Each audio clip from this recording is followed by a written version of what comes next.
Hey guys, SFun82 back at you with a brand new video, and today's video is going to be a little bit different. I'm going to take you guys to a couple of different locations where I hit rock bottom in active addiction, and wanted to talk about it a little bit, share it a little bit with you guys, and also go through some addiction stories in comic books and show how real life translate into those comic books, and should be an interesting video. Please stay tuned.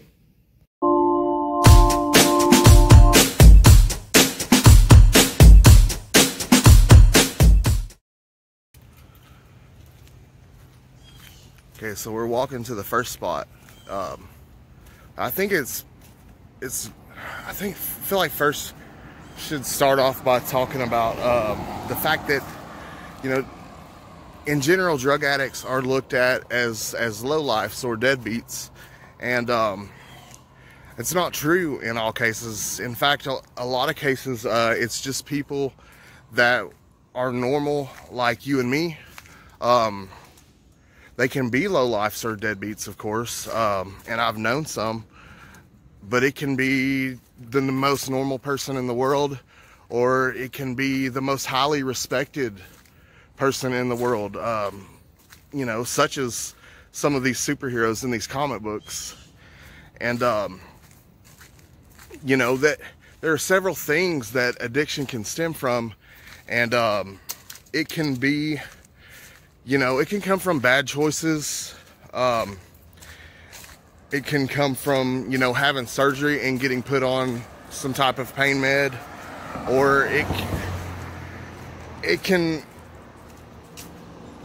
come from like an unstemmed mental illness. And you know, in a lot of cases it does come from untreated mental illness, and I just feel like it needs to be talked about. It needs to be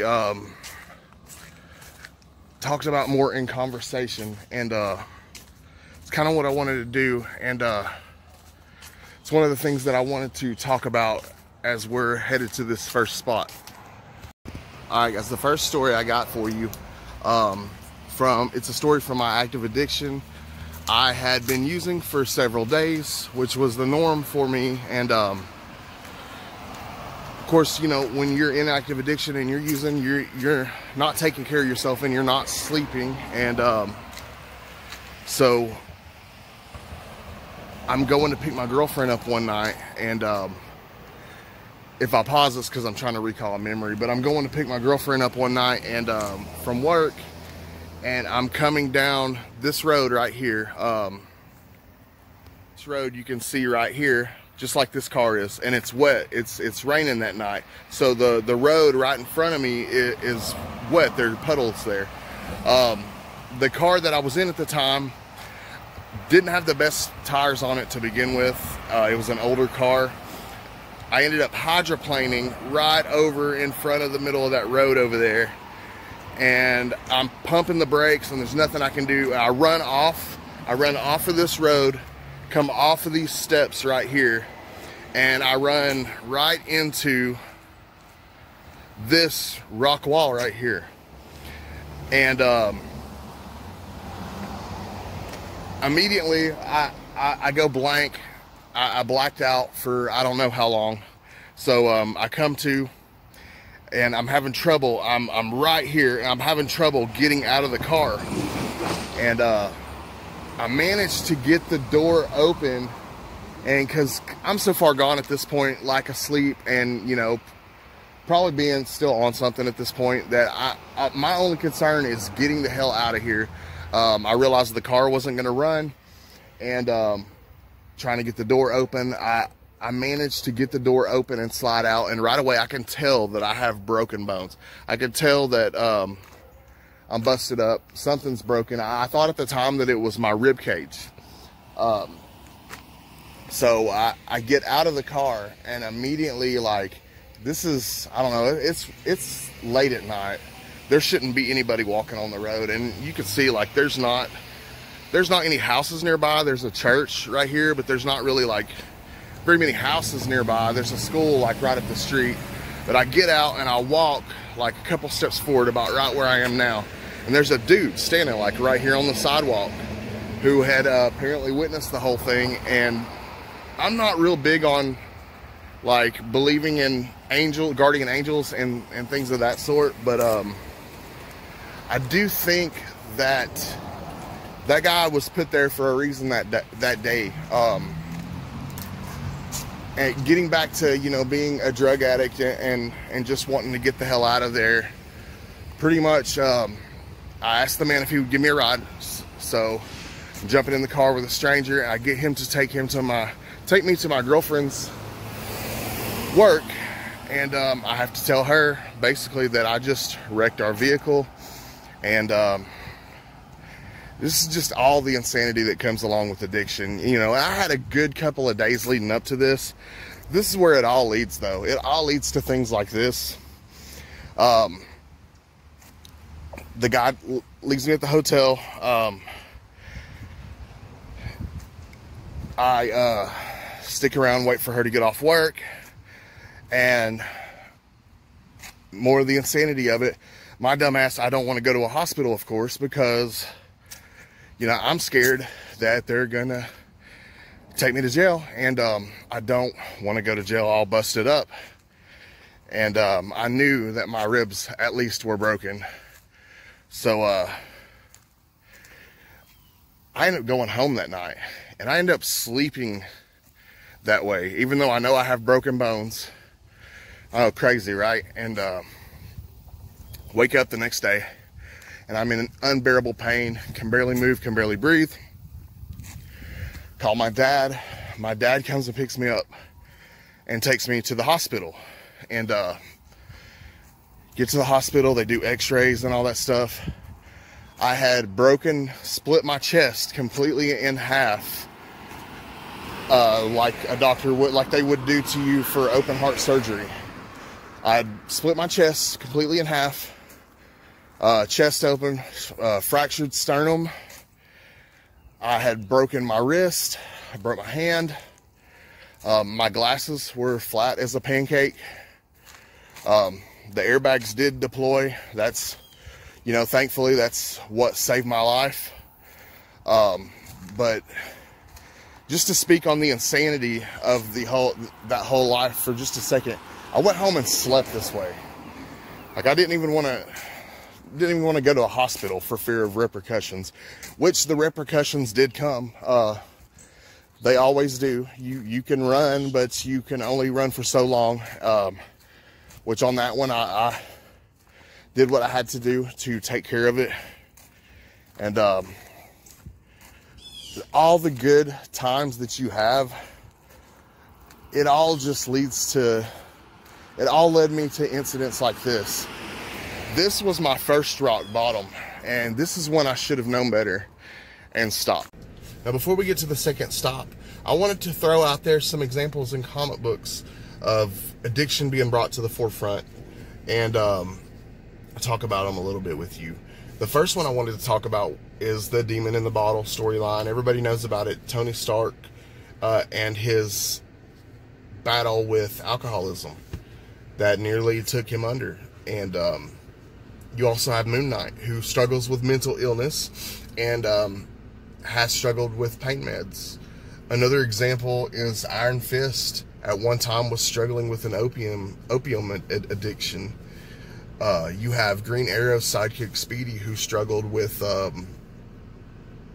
opiates. And Flash Thompson, Agent Venom, whatever character Flash Thompson is at the time, he's had his bouts with alcoholism when he went through the amputation and all that stuff.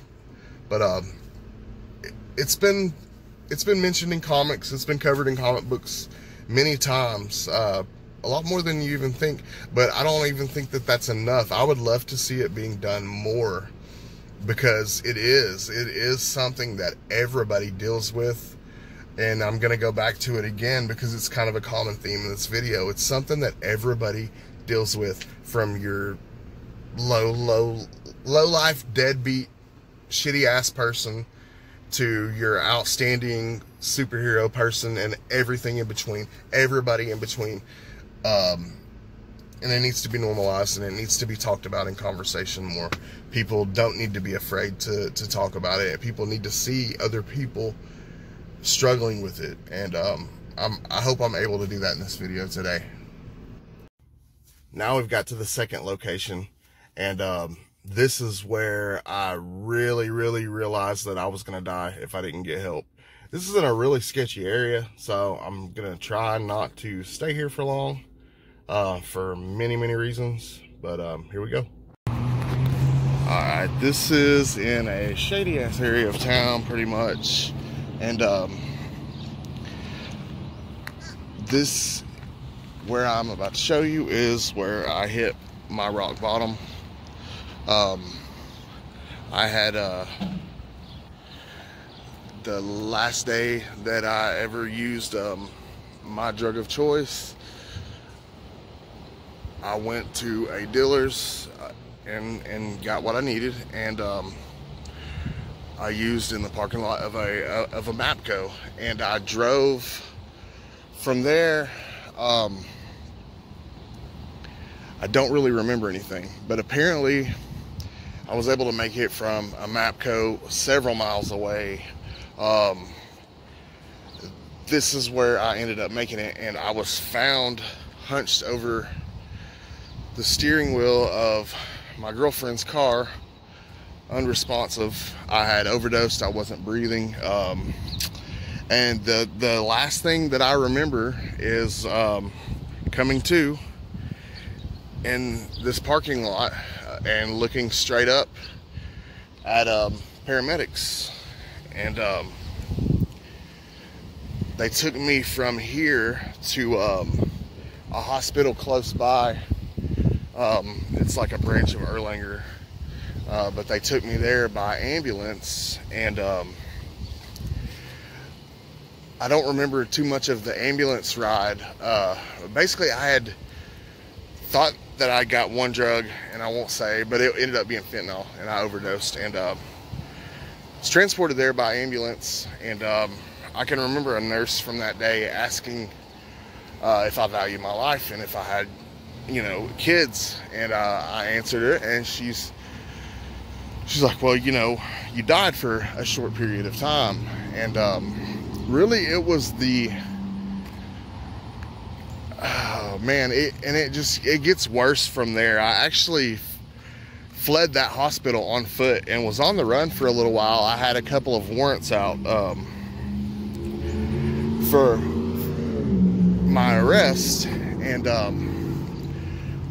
because I fled the hospital, and I called a buddy of mine who had my drug dealer in the car with him, and I walked about a mile up the road on foot to the sketchy gas station, had them pick me up, went back and got more drugs after that. You know, after having been Narcaned several times and had CPR done on me, sore as hell from the sternum rub they did to see if I would respond. It's just crazy, man. Like, it's reading the police report from that day would blow your mind. It's really crazy what I was putting myself through, and I almost died that day. And you know, I'm not gonna lie to you and say that I didn't have good times. I've got so many good memories, so many good times, but the bad times were this bad. It was, and it always ended up here. It always led to here. And it was after the events of that day and having to be just hiding in my house because I had warrants out for my arrest, for overdosing behind the wheel of this car, and having over a gram of, you know, crazy drugs on me. And that was the second possession charge that I was looking at. I was looking at some time if I didn't get help as well, and you know, I was out there dying. So, you know, you put those together, and that's it. It was a miserable life. I live a much better life now. Wouldn't go back for anything. Still have times where I struggle with mental health, and you know, that's always going to be a thing. just got to make sure that I take care of myself, take care of my health, and you guys have to do the same. You got to make sure that you're taking care of yourself. You're eating the right foods. You're putting the right stuff in your body, and making sure you're reading, stimulating your mind, finding good hobbies to keep yourself entertained, like these comic books, because this shit's getting everybody. It's not just getting the deadbeats out there. It's getting the normal people like me and you, and it's getting even the outstanding individuals of society, like your superheroes. It can happen to anybody. You know, just all it takes is having a surgery and getting a prescription, or, you know, one bad choice, a death in the family, a bad breakup, a house burning down, anything. And people are a lot closer to that life than they think. You really, really have to stay on top of your game out here. If any of you are struggling, please always feel free to hit me up. I know a whole lot about what not to do. But no, for real, I've been through it. I've been through a lot, and I can get you at least linked up to the right resources in your state or whatever. I'm thankful for the life that I have now. I'm thankful that I'm here to make these videos. I'm thankful for you guys for watching, and hopefully the right person sees these videos. I love you guys. I love my new life. Wouldn't trade it for the world. Please like, please subscribe, and until next time, peace, guys.